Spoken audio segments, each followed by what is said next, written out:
하나님 아버지 감사합니다. 수요일 밤 저희들을 또 예배당으로 부르시고 혹은 가정에서 시간을 구별하여 말씀 앞에 앉게 하여 주시고 부족하고 미천한 종에게 하나님의 말씀을 조금 해석하며 증거할 주님 수 있게 하심을 감사하며 하나님의 영 진리의 영께서 우리 가운데 계셔서 말하는 부족한 종이나 또 듣는 주를 사모하여 이 저녁에도 예배당에 모인 자들 혹은 가정에서라도 하나님을 사모하여 말씀 앞에 앉은 자들 또 이 이후에라도 하나님의 말씀을 사모하여 주님 말씀 앞에 앉는 모두들에게 은혜를 주시고 주님 하나님의 말씀을 주셔서 바르게 해석하며 또 바르게 전하며 듣고 받게 하여 주시고 유익이 되게 하여 주옵소서. 모든 성경은 하나님의 진리의 말씀이며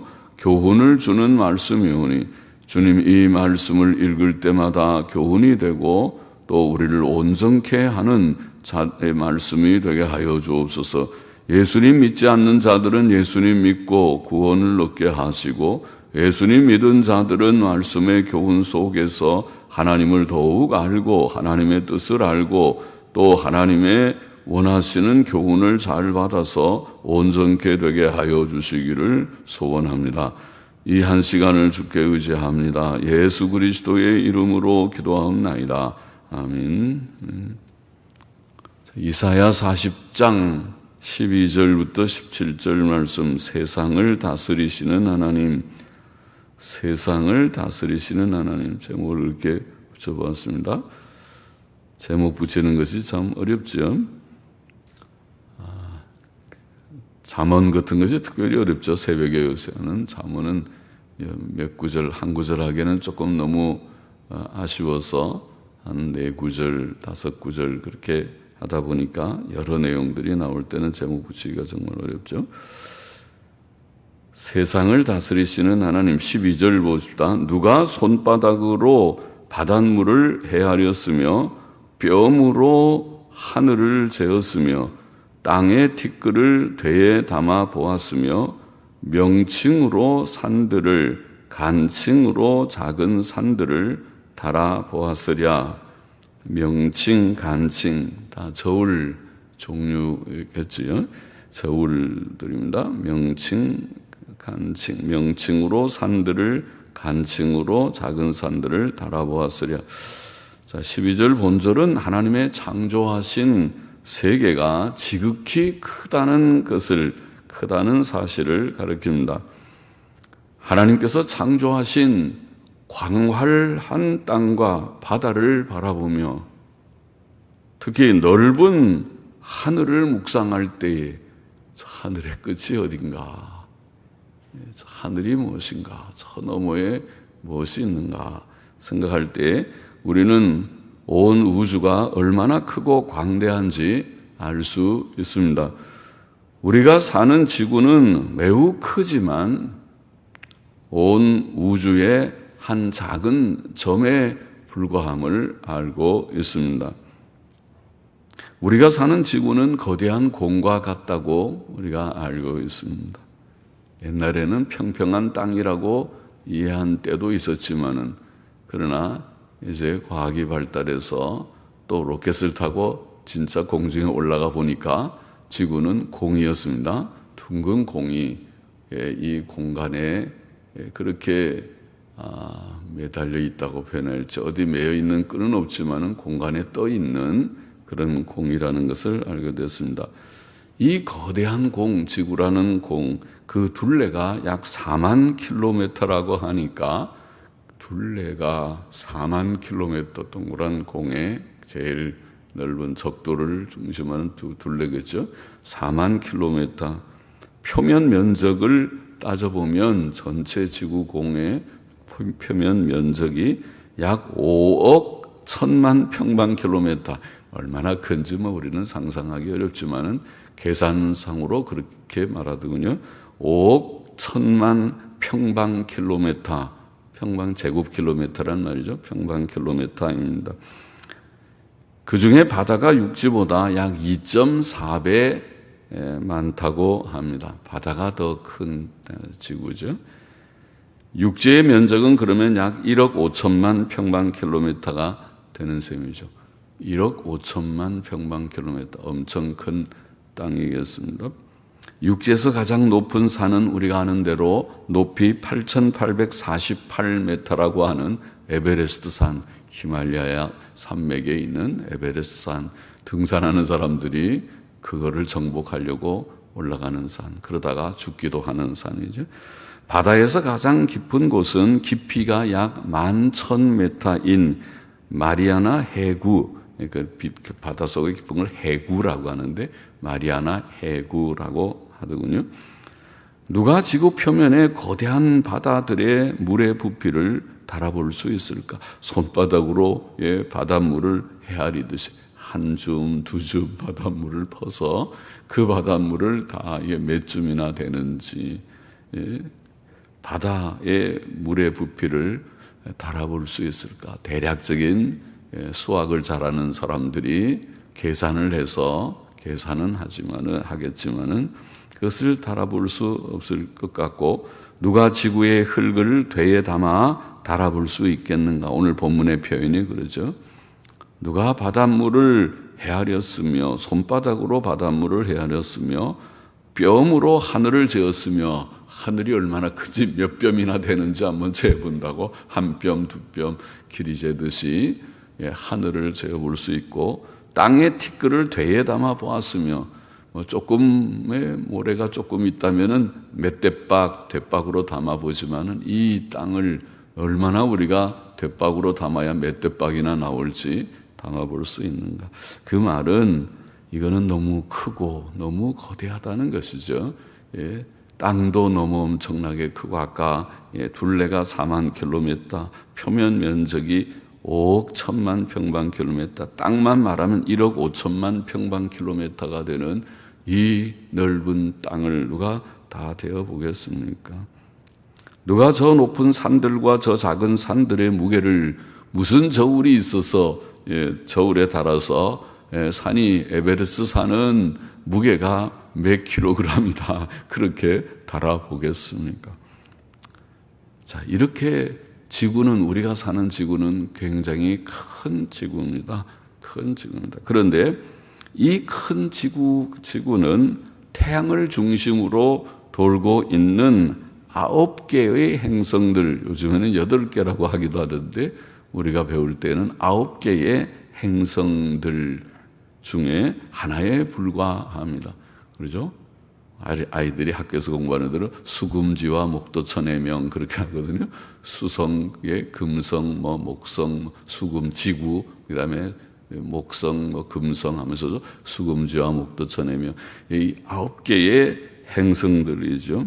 태양에서 가장 먼 행성인 수금지와 목도천의 명왕성이라고 하는 별은, 요즘에는 그걸 치지 않기도 한다지만은 명왕성은 태양에서 약 60억 킬로미터가 떨어져 있다고 하더군요. 60억 킬로미터.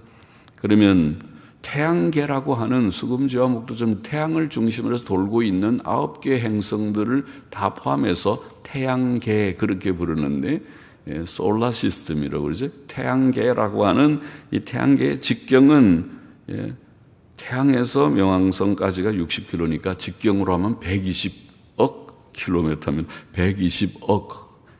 빛의 속도로 거의 12시간이 걸린다고 하면, 빛도 굉장히 빠르죠.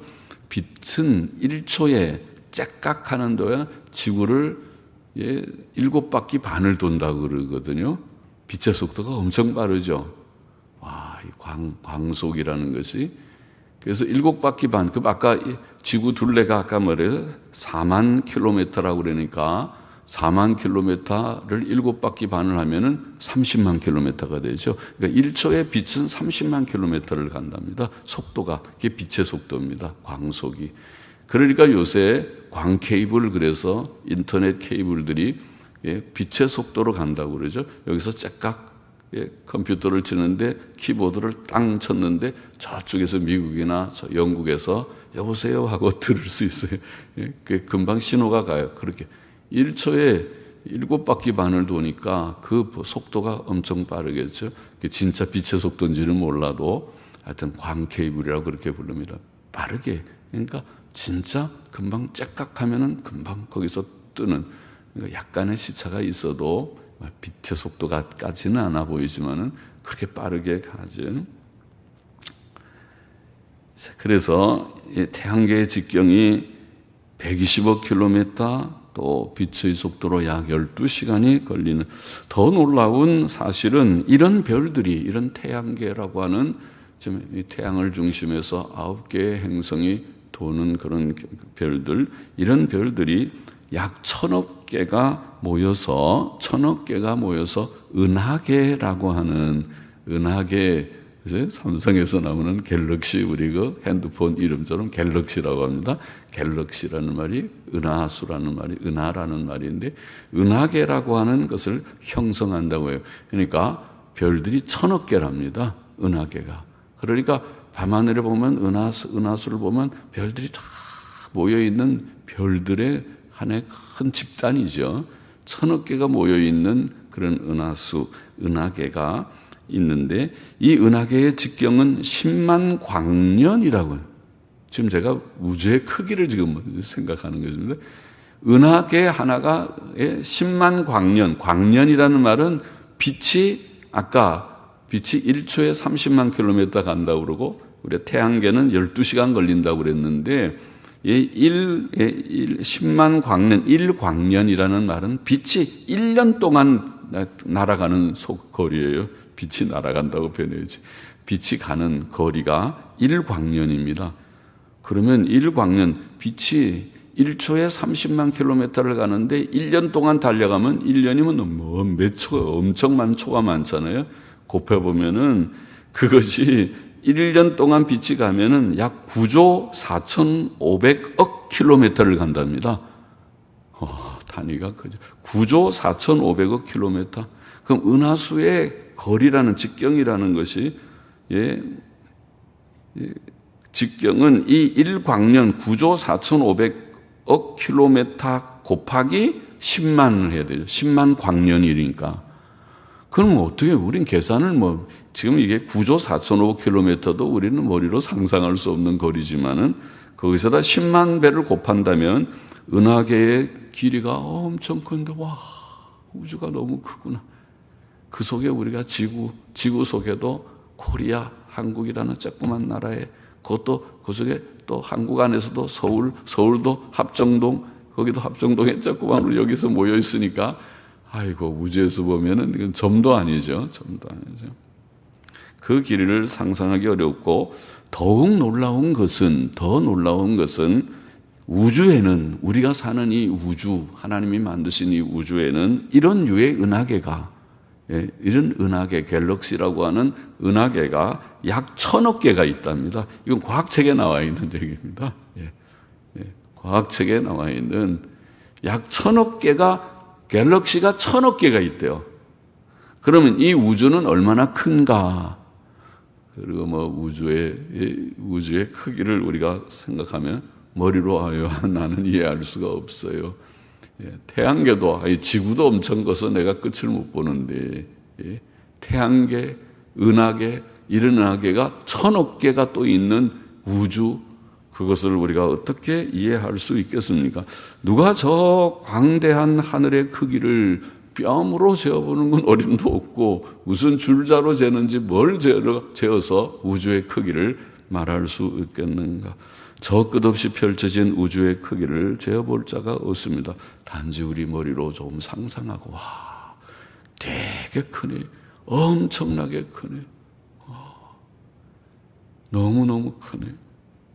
그런데 바로 하나님께서, 우리 하나님은 이 우주, 이 지구, 이 우주를 창조하신 창조주이시거든요. 하나님의 위대하심을 우리가 알겠죠. 하나님은 얼마나 위대하신가, 우주가 얼마나 큰가 하는 것을 생각하면 우주를 만드신 그분은 great God입니다. 엘로힘, 가돌인데, 가돌, 우리말로 크신 하나님, great God입니다. 13절 보십시다. 누가 여호와의 신을 지도하였으며 그의 모사가 되어 그를 가르쳤으랴. 그가 누구로 더불어 의논하셨으며 누가 그를 교훈하였으며 그에게 공평의 도로 가르쳤으며 지식을 가르쳤으며 통달의 도를 보여주었느뇨.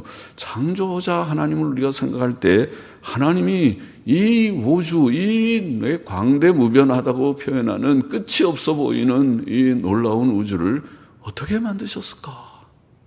하나님의 지혜와 지식은 뛰어나다. 누가 하나님께 좀 그 지식을 가르쳐 줬을까? 여기 표현이죠. 그가 누구로 더불어 누가 여호와의 신을 지도하였으며 하나님한테 창조를 이렇게 하십시오. 별은 이렇게 만드시고요. 지구는 이렇게 돌게 태양을 중심으로 돌게 하시고요. 태양계가 이렇게 있고 이런 태양계가 또 1000억 개가 모여서 은하계를 만드시고요. 은하계를 1000억 개에서 우주의 별들이 반짝반짝 밤에는 빛나게 시골에는 특별히 더 많이 보이죠. 별들이. 도시는 이게 공해가 심해서 그런지 밤에 별들이 많이 안 보이는데 시골의 사진을 보니까 시골에는 밤에 별들이 확 쏟아지듯이 많더군요. 맑아서 그렇겠죠. 별이 많이 보이고.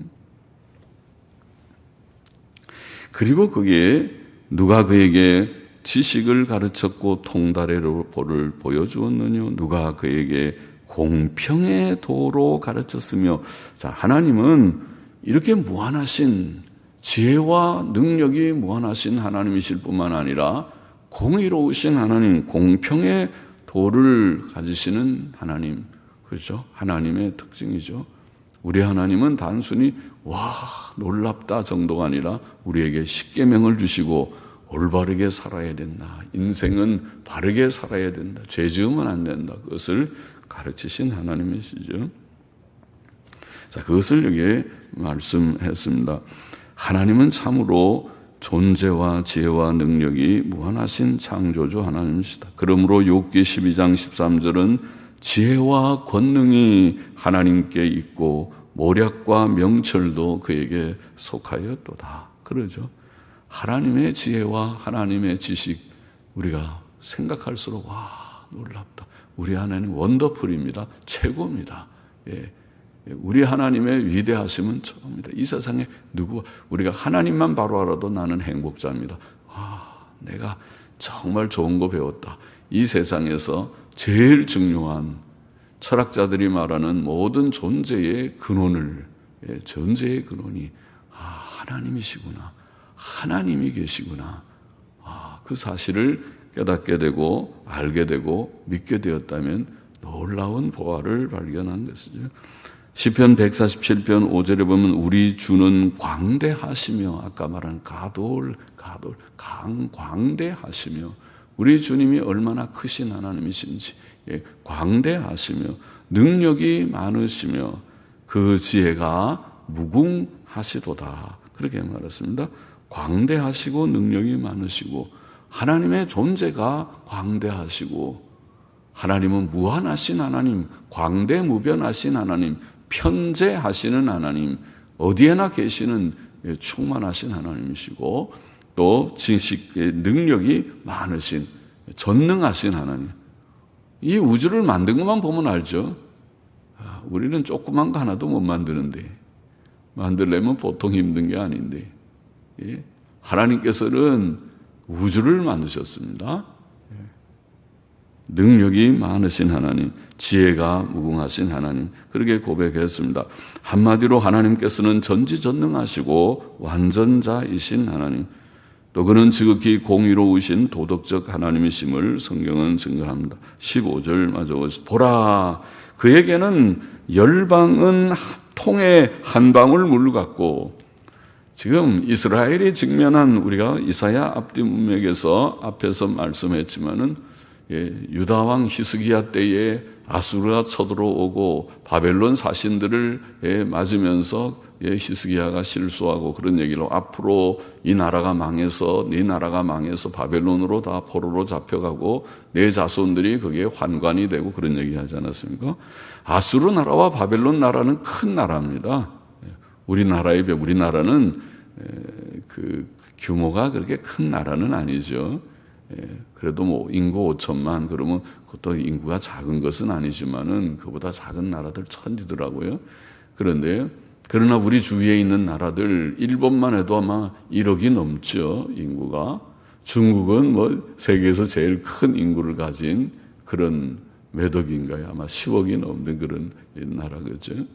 그런 나라 위에 있으니까 그처럼 이스라엘이라는 조그만 나라, 우리나라의 강원도 크기밖에 안 하는 조그만 땅덩어리를 가진 나라, 인구도 많지 않았을 그 나라 주위의 나라들, 남쪽의 애굽, 이집트는 큰 거대한 나라고, 저 북쪽에 있는 시리아, 아람 나라도 꽤 큰 나라고, 더 위에 있는 아수르, 그리고 바벨론, 이런 나라들은 큰 제국입니다.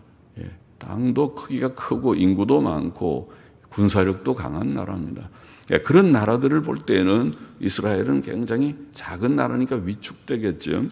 그러나 보라, 하나님께는 열방은 통에 한 방울 물 같고, 지금 가르쳐주는 것입니다. 이스라엘 백성이 하나님을 바라보고 하나님께서 열방을 다스리시는 하나님인 것을 깨우쳐주는 것입니다. 그들이 생각할 때 열방은 애굽이 큰 남쪽에 있는 나라고, 우리나라로 말하면 중국이 큰 나라고, 미국이 큰 나라고, 저 북쪽에 러시아가 있고 동쪽에 일본도 큰 나라고, 군사 대국으로 가려고 하고 있고, 경제는 지금 세계 아마 2위권의 그런 대국이 돼 있고, 일본은 우리가 무시한다고 무시가 되는 나라가 아닙니다. 우리보다 모든 것이 엄청 발전해 있는 나라죠. 우리가 밉든 곱든 일본은 대단한 나라입니다. 대단한 나라입니다. 일본하고 할 수 있는 대로 우리가 그래서 사이좋게 잘 지나면서, 잘못한 거는 우리가 책망도 하지만은 일본하고 그렇게 사이가 나쁘게 해가지고 유익된 게, 일본하고 사이 나쁠 바에는 중국하고도 사이 나쁘십시오. 다 온대하고 사이 나쁘게 살지. 중국은 우리나라의 역사로 보나 6.25 전쟁 때로 보나 우리랑 더 원수입니다. 우리나라의 통일을 가로막은 것이 중국입니다. 중공군이 개입이 없었으면 우리가 통일했습니다. 그때 압록강까지 갔다가 뒤로 일사후퇴해서 내려온 것은 중공군의 개입 때문에 그렇습니다. 그런 걸 생각하면 중국은 기분 나쁜 나라입니다. 우리가. 그러나 주 안에서 사랑하는 것뿐이지, 일본만큼이나 반일 감정 괜찮아요. 그럴 수 있겠죠. 우리가 벌써 오래된 얘기지만은, 그러나 반중 감정도 그만큼 많았으면 좋겠습니다. 친중적인 생각은, 그것은 균형이 별로 맞지 않는 생각입니다. 제가 보기에는. 하여튼 열방은 통에 한 방울 물 같고, 애굽이든지 아수르든지 시리아, 아람이든지 바벨론이든지 대단하게 보이지만 하나님 앞에는, 보라, 그에게는, 이 우주를 창조하신 거대하신 하나님 앞에는 열방은 통에 한 방울 물 같고, 중국, 미국, 일본, 러시아, 온 세계 열강 EU, 유럽 연합인 EU, 거대하게 다 보이지만은, 그러나 하나님 앞에는 통에 한 방울 물 같고, 저울에 적은 티끌 같고, 저울을 다는데 그것도 무게 큰 거 달지도 않고 쬐끄만 티끌 하나, 쬐끄만 무게 하나, 아이고 저울에다가 이런 것도 그 몇 그램인지 달아보려고 올려놨냐 싶은, 그렇게 비유했어요. 별거 아니라는 것입니다. 섬들은 떠오르는 먼지 같으니, 섬들은 열국을, 여러 나라들을 가리켰습니다. 레바논 짐승들은 번제 소용에도 부족하겠고, 그 삼림은 화목 소용에도 부족할 것이라. 화목은 땔감이죠. 불땔감에도. 레바논에 짐승들이 많지만 하나님께 번제를 드린다면 그거 다 거기도 부족하고, 그 많은 울창한 나무들도 화목의 땔감 소용에도 부족할 것이다. 하나님이 어떤 하나님이신지, 창조자 하나님 앞에 그것들이 그렇게 대단한 것이 아니다. 그 앞에는 모든 열방이 아무것도 아니라, 무라, nothing, 아무것도 아니라. 그는 그것들을 없는 것 같이, 빈 것 같이 여기시느니라. 그렇게 되어 있습니다. 세상에는 악인들이 권세가 있어 보이고, 이스라엘 나라를 핍박하고 학대하는 이방 나라들, 곧 아수르 나라와 바벨론 나라의 세력이 대단해 보이지만, 하나님 앞에서는 이방 나라들이 통에 한 방울 물 같고 저울에 적은 티끌 같고 하나님께서는 그것들을 없는 것 같이 빈 것 같이 여기시며 이방 나라들의 권세들도 없는 것 같이 여기신다. 그렇게 말합니다. 그는 온 세상을 임의로 다스리시는 주권적 하나님이시다. 시편 93편 1절 2절에 보면 여호와께서 통치하시니 스스로 권위를 입으셨도다. 여호와께서 능력을 입으시며 뛰셨으므로 세계도 견고히 서서 요동치 아니하도다. 주의 보좌는 예로부터 견고히 섰으며 주는 영원부터 계셨나이다. 무슨 얘기입니까? 하나님께서는 창조자이시며 또한 통치자이시다. 그걸 우리가 섭리라고 말하죠. 이 세상, 이 거대한 큰 세상을 만드신 자도 바로 그분이시요. 그러니 하나님이 얼마나 위대하신 분이고 또 이 거대한 세상을 운영하고 계신 자가 하나님이십니다. 하나님의 지혜로 세상이 다 잘 돌아가고 있어요. 온 우주가 잘 규칙적이게 다 돌아가고 그리고 모든 지구에 창조된 모든 피조물들이 각 나라를 이루어서 살고 있는데 그 나라를 다 주관하시는 다스리시는 자가 통치자, 섭리자가 하나님이시다. 그렇게 말씀하고 있습니다. 다니엘서도 하나님의 이 주권적 통치를 우리가 주권적 통치라고 그러죠. 하나님께서 다스리신다. 온 세계를, 인간 사회를, 인간 세계를, 이 모든 열국들을 다스리신다. 주권적 통치를 다니엘서도 아주 강조했죠. 다니엘서는 뭡니까? 이스라엘이 멸망해가지고 바벨론의 포로로 잡혀가서 생활하고 있는 그 시대에 그래도 바벨론 제국이 온 세계의 왕처럼 보이는 그때에도 여전히 왕은 하나님이시다. 하나님이 이 바벨론 나라도 바벨론의 느부갓네살 왕도 하나님께서 다스리신다. 그것을 보이시는 그런 위대한 진리를 증거하는 책이죠. 다니엘서가. 다니엘 4장 17절에 보면 하나님께서 바벨론 왕 느부갓네살에게 이런 계시를 주시죠. 이는 순찰자들의 명령대로요 거룩한 자들의 말대로니 곧 인생으로 지극히 높으신 자가 지극히 높으신 자는 하나님이시요 하나님이시죠. 인간 나라를 다스리시며 자기의 뜻대로 그것을 누구에게든지 주시며 또 지극히 천한 자로 그 위에 세우시는 줄을 알게 하려 함이니라 하였느니라. 가르쳐 주십니다. 느부갓네살이 대단한 왕같이 보이지만은 그러나 하나님께서 그를 낮추어서 짐승과 같이 7년 동안 그가 지혜를 잃어버리고 왕위에서 쫓겨나서 낮아진 짐승처럼 생활하게도 하시고 그를 들어 다시 왕위에 복귀시키기도 하시는 하나님. 그걸 교훈했습니다. 생생하게 체험적으로 교훈했어요. 그래서 느부갓네살 왕이 그것을 간증하게 만든 그 다니엘서의 내용이지. 지극히 높으신 자가 인간 나라를 다스리시며 자기의 뜻대로 그것을 누구에게든지 주신다. 이게 주권적 통치죠. 그것을 믿습니까? 우리는 성경의 진리를 통해서 그것을 압니다. 체험적으로 아는 것은 아닙니다. 그러나 체험도 역사상에 할 것입니다. 하나님께서 어떻게 악한 자들을 다 파하시는지 우리나라에도 조금은 체험했을 것입니다. 어떻게 시장들이 끝이 나고 그들이 어느 길로 갔는지 그 정도는 좀 체험이 아니겠나요? 그래도 체험이 아닌가요? 그거 체험이 아니라면 덮어놓읍시다. 그런 것 갖고 왈가불가할 것은 없습니다. 성경은 말하기를 하나님께서 하시는 일이나 아수르도 바벨론도 하나님께서 하신 인간 나라를 다스리시는 하나님 믿습니다. 우리가 그것을 누구에게든지 자기 뜻대로 주시는 하나님. 다니엘 4장 35절로 땅의 모든 거민을 없는 것 같이 여기시며 오늘 이사야서와 비슷하죠. 땅의 모든 거민들을 없는 것 같이 여기시며 하늘의 군사에게든지 땅의 거민에게든지 그는 자기 뜻대로 행하시나니 할렐루야. 누가 그 손을 금하든지 혹시 이르기를 네가 무엇을 하느냐 할 자가 없도다. 하나님이 하시고자 하는데, 하나님이 하신다고 하는데 당신 왜 그렇게 합니까? 왜 그렇게 합니까? 말할 자가 없다. 이만큼 하나님은 독자적인 주권적 통치자이시다. 그것을 믿습니다. 그렇기 때문에 하나님께 기도합니다. 하나님께 기도하는 자가 승리할 것입니다. 세상에 보면은 세상 사람들이, 권력자들이 이기는 것 같지만 그렇지 않을 것입니다. 하나님이 이길 것입니다. 하나님의 성도들이, 신실한 종들이 하나님 앞에 부르짖어 기도하는 기도가 이길 것입니다. 하나님의 정한 때에 정한 뜻을 이루실 것입니다. 하나님의 통치를 우리는 믿습니다. 믿어야 됩니다.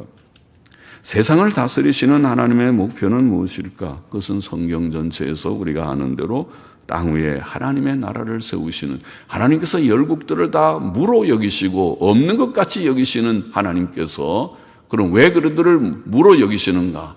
죄악된 세상이니까, 죄악된 나라들이니까 무로 여기시고, 참된 나라, 하나님의 통치가 세워지는, 하나님을 경외하고 하나님의 계명을 지키는 나라, 하나님의 나라죠. 하나님의 나라, 하나님의 법을 지키는 나라. 그 나라를 세우시고 그 뜻을 이루시는 것, 그것이 하나님의 목표입니다. 인류 역사는 하나님의 뜻을 이루는 주의 기도에 아버지의 이름이 거룩히 여김을 받으시며 아버지의 나라가 임하옵시며 아버지의 뜻이 하늘에서 이룬 것처럼 땅에서 이루어지이다. 아버지의 나라, 아버지의 뜻 무엇입니까? 하나님의 나라. 하나님의 뜻은 무엇입니까? 하나님의 뜻은 그 나라가 세워지는, 그 나라가 세워지기 위하여 하나님의 택자들이 구원받고 그 나라로 들어가는 중생한 자만이 하나님의 나라를 볼 수 있고 들어갈 수 있다. 요한복음 3장의 말씀대로. 구원은, 우리가 하나님의 뜻은 구원인데 그 구원받은 자들이 들어가는 곳이 하나님의 나라입니다. 그들만 들어가는 곳이 하나님의 나라입니다. 물과 성령으로 거듭나지 않으면 그 나라를 볼 수 없고 들어갈 수 없는 나라가 하나님의 나라입니다. 그래서 하나님의 뜻은 구원이고 하나님의 나라입니다. 하나님의 나라가 곧 구원이죠. 구원받은 백성들. 신약교회가 예수 그리스도를 믿고 구원받은 자들이 모여서 이룬 것이 교회고 신약교회고 그것이 곧 하나님의 나라의 시작입니다. 출발입니다. 주님께서 마태복음 13장에 씨 뿌리는 비유에서 13장에 7가지 비유에서 말씀하신 것이 그죠. 하나님의 나라가 지금 이 땅에서 시작되었다. 지금 시작, 아직 완성되진 않았지만 시작, 신약교회를 가르쳤습니다. 그 나라를 세우시는 것이 하나님의 뜻이고 그 나라는 다니엘서 2장 44절에 보면 놀라우게 예언되기를 로마 제국 시대에 아수르, 바벨론, 또 메데파사, 헬라 나라를 지나고 로마 시대에, 다니엘서의 예언을 보면 그렇게 되어 있어요. 로마 제국 시대에 하나님께서 한 나라를 사람의 손으로 채석하지 않은, 사람의 손으로 바위에서 파내지 않은 돌이 떠서 세상 나라를 부수고 하나님의 나라를 세운다. 그 사람이 뜨지 않은 돌은 예수 그리스도를 가리켰고 예수 그리스도로 말미암아 세워지는 하나님의 나라를 예언했어요. 다니엘 2장 44절에 이 예언은 신약교회에 대한 예언입니다. 세대주의자들은 그것을 주의 재림이라고 해석하지만은 재림도 물론 주님이 완성하는 거지만은 초림부터 시작하는 겁니다. 하나님의 나라는 재림 때 시작되는 게 아니고 초림 때 주님 오심으로서 시작되는 것입니다. 그것이 주님의 씨 뿌리는 비유에 나오는 것입니다. 그것은 개혁신학의 바른 해석입니다. 그렇지 않으면 개혁신학이 아니고 세대주의로 갈 것이지. 바른 하나님의 나라를 세우시고 그것이 하나님의 뜻입니다. 그럼 하나님의 뜻은 메시아의 오심으로 시작되는 복음운동, 신약교회운동, 그것이 하나님의 나라의 시작이고 구원운동, 그것이 시작입니다. 그러니까 바울이 복음을 전할 때 사도행전 끝에 가보면 로마에 가서 하나님의 나라를 강론했다고 말합니다. 하나님의 나라, 예수님께서도 복음을 전하실 때 회개하라 천국이 가까웠느니라 하나님의 나라를 전했지요. 그래서는 구원의 역사는 복음 곧 구원의 메시지는 하나님의 나라의 메시지입니다. 같은 것입니다. 같은 것. 하나님의 뜻이 거기에 있습니다. 하나님의 뜻은 죄인들 중에 택한 자들을 다 구원하셔서 자기 백성을 삼으시는 것입니다. 그는 그 뜻을 다 이루십니다. 주께서는 요한복음 6장 40절에 내 아버지의 뜻은 아들을 보고 믿는 자마다 영생을 얻는 이것이니 마지막 날에 내가 이를 다시 살리라. 하나님의 뜻은 곧 예수 그리스도를 통한 구원이고 구원 사역이 지금 이루어진 것이 신약교회고 이것이 하나님의 나라의 시작이고 그리고 이것이 지금 확장되어서 주의 재림으로 완성되는 것이다. 또 주님께서는 그의 음성을 듣는 그의 양들이 있고 그가 그들에게 영생을 줄 것이며 그들이 영원히 멸망치 않으며 그들을 그의 손에서 빼앗을 자가 없다. 요한복음 10장 28절에 말씀하셨죠. 그것이 곧 하나님의 뜻이고 하나님의 나라의 내용입니다. 하나님의 나라의 구성원은 바로 이런 택자들, 주의 양들, 주의 음성을 듣고 거절하는 사람은 양이 아니고 예수님의 음성을 듣고 아멘하고 응답하고 받아들이는 자들, 믿고 추종하는 자들, 그들이 양들인데 그들이 곧 하나님의 나라의 구성원입니다. 오늘 교훈을 정리해 보십시다. 첫째로 오늘 이 짧은 몇 절의 말씀에서 하나님께서는 위대하시고 완전하시다. 이 광활한 세상과 끝없는 우주를 다 파악할 수 없는 사람이 우리는 파악할 수 없죠. 아까 너무 세상은 크다 그랬습니다. 그것을 만드신 창조주 하나님을 어떻게 다 알 수 있겠습니까? 창조주 하나님의 존재와 지혜와 능력은 무한하셔서 피조물인 우리 인생은 다 파악할 수 없습니다. 그러므로 우리는 창조주 하나님의 지극히 크심과 완전하심을 깨달아야 되고 깨닫고 하나님 앞에 두려운 마음을 가지고 오 하나님 위대하신 하나님, 오 크신 이 우주를 만드신 하나님, 이 우주를 하나님의 오른손에 붙드시는 하나님, 그 하나님은 얼마나 크십니까?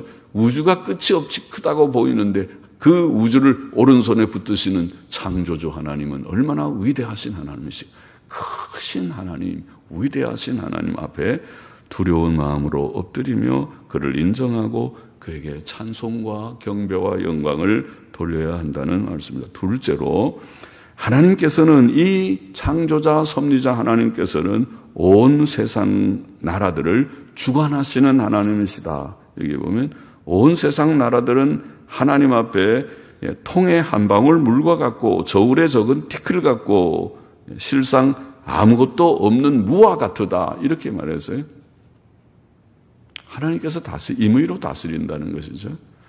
지금 보면 대단한 것 같지요.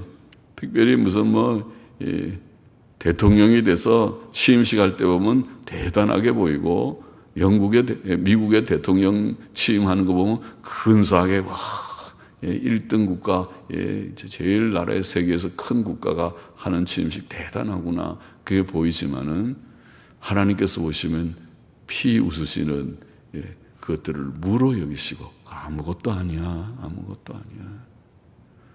바로 하지 못하면 세상 나라 통치자들이 하나님 바로 섬길 줄 하나님도 모르고 바로 살지 못하고 양심은 바로 쓰지 못하고 악이나 행하고 돈이나 모아서 나중에 재산이나 축적하려고 하고 정치가들이 다 그렇죠. 나는 내 생각에는 정치가들의 월급을 다 깎아버렸으면 딱 좋겠어요. 그러면은 진짜 정치할 사람은 애국자들만 할 테니까, 그러죠? 정치가들의 사례금을 다 가난한 목사들 수준으로 다 200~300도 많다. 200~300만으로 다 깎아버렸습니다. 대통령이 퇴직후에 연금이 1,300만 원이나 받는다고 그러니까 연금이 그러면은 평소에는 더 많이 받는지 몰라도 전부 진짜 나라를 위한 애국을 하는 건지 아니면 돈에 대한 그런 욕망들이 속에 있는 것인지 혼동스러운 그런 세상 나라죠. 세상 나라. 하나님께서 그것들을 무로 여기신다. 다스리시는 하나님.